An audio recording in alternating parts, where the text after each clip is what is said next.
When I became First Minister a year ago, I was immediately struck by just the demands of office. Although I'd been close to the role, it was of a different order, actually sitting in the chair of being First Minister and exercising those responsibilities.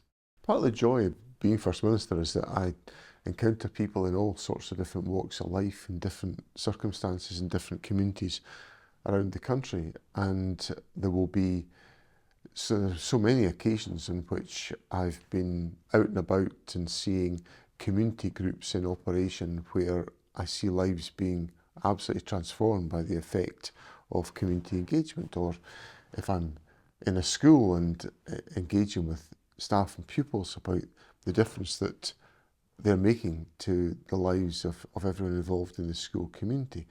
And of course, you're able to see some really fantastic examples of endeavour in local areas.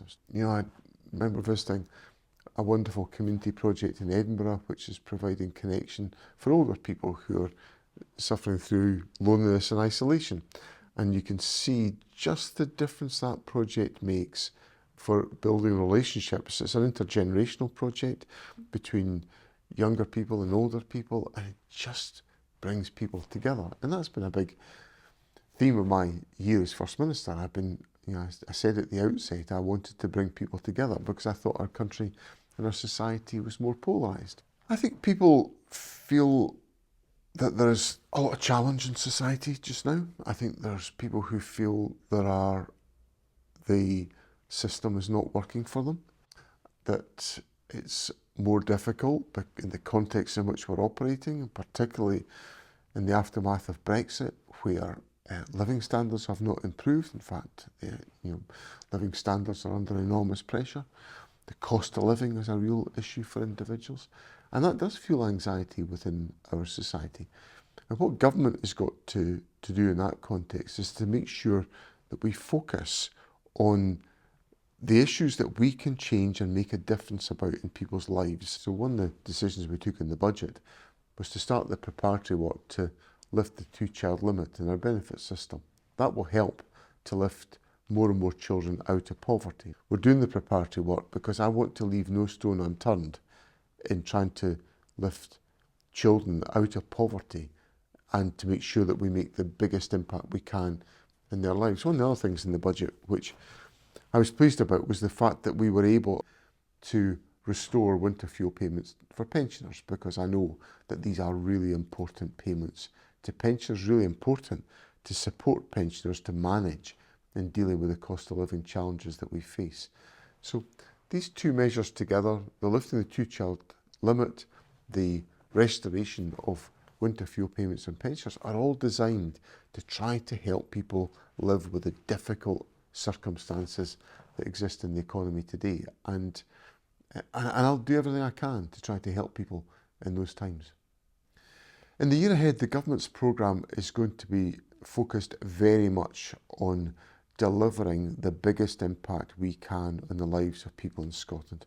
It'll be driven by our 4 priorities of eradicating child poverty, of strengthening the economy, of ensuring that we make the transition to net zero, and by strengthening our public services. And we have a budget in place that will enable us to do that, and a policy programme that is focused on making as big an impact on people's lives as we possibly can. I think child poverty is a curse in a 21st century society. We're living in a sophisticated Western European country, and we have unacceptably high levels of child poverty. And for me, that blights the life chances of individuals in our society. So I want to stop that. I want to make sure that we can support individuals to fulfil their potential and to be able to achieve all that they can in their lives.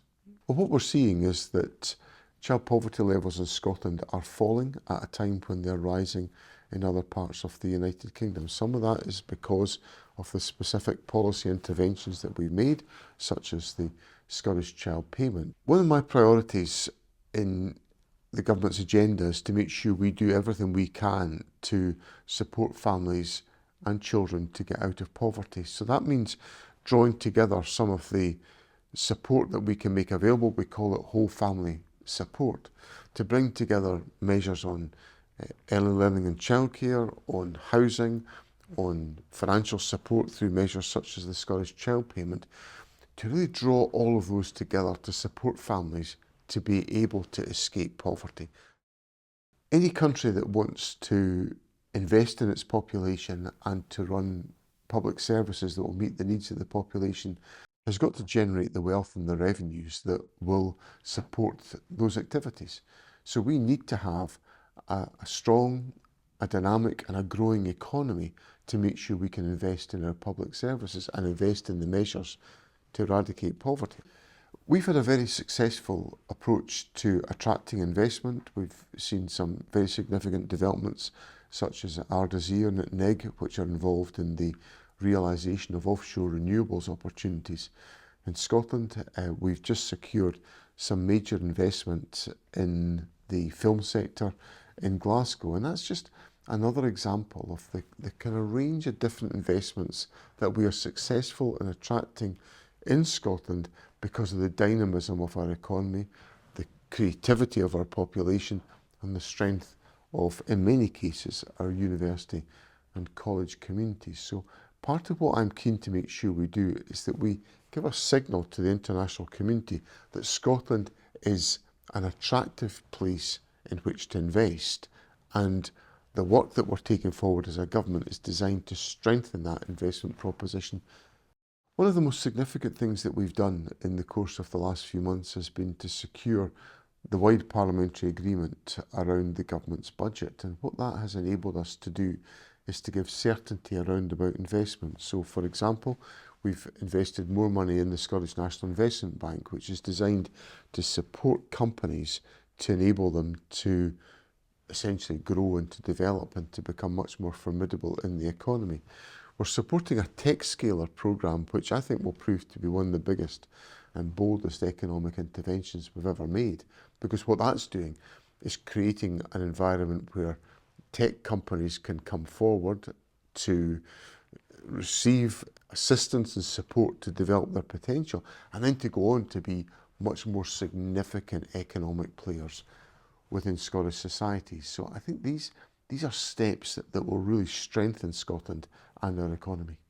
We've got to make sure that our public services meet the needs of the population, and that, of course, those needs are going to change as time goes on. We attach the greatest of importance to ensuring the NHS is there for people when they need the services of the National Health Service, and the investment that we've made in improving waiting times has resulted in an expansion in the number of procedures that can be delivered as part of the work of the National Health Service. We've seen really quite encouraging progress being made on that, with a commitment to deliver 64,000 procedures, additional procedures over the course of a year, the year that's just coming to an end. But for the data for the first 10 months indicated that we delivered 75,500 additional procedures. So that's an example of us really stretching the resources that are available to make sure that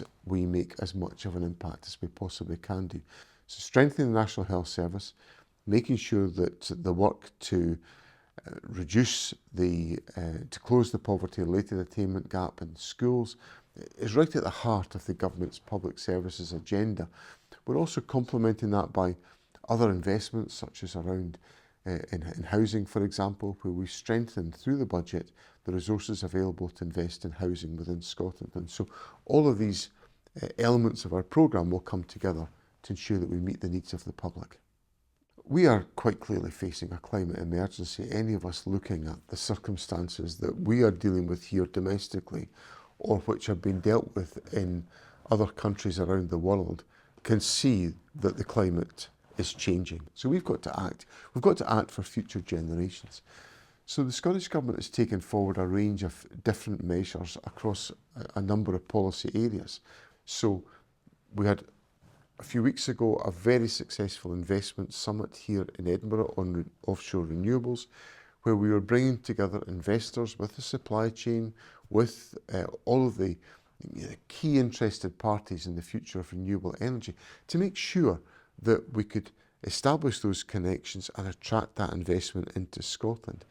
And so what we see is essentially a great possibility and opportunity which draws together the work of attracting investment into Scotland, which helps us in our progress in relation to climate, but which also gives us an economic opportunity. And the Scottish Government has got to make sure that we weave all of that together successfully.